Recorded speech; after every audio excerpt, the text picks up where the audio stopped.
The Economic Advisory Council to Prime Minister releases the competitiveness roadmap for India at 100 in New Delhi today.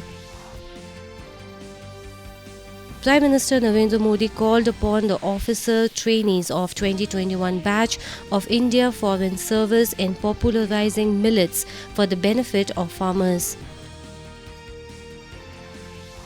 Over 212 crore 17 lakh vaccine doses have been administered so far under the nationwide vaccination drive.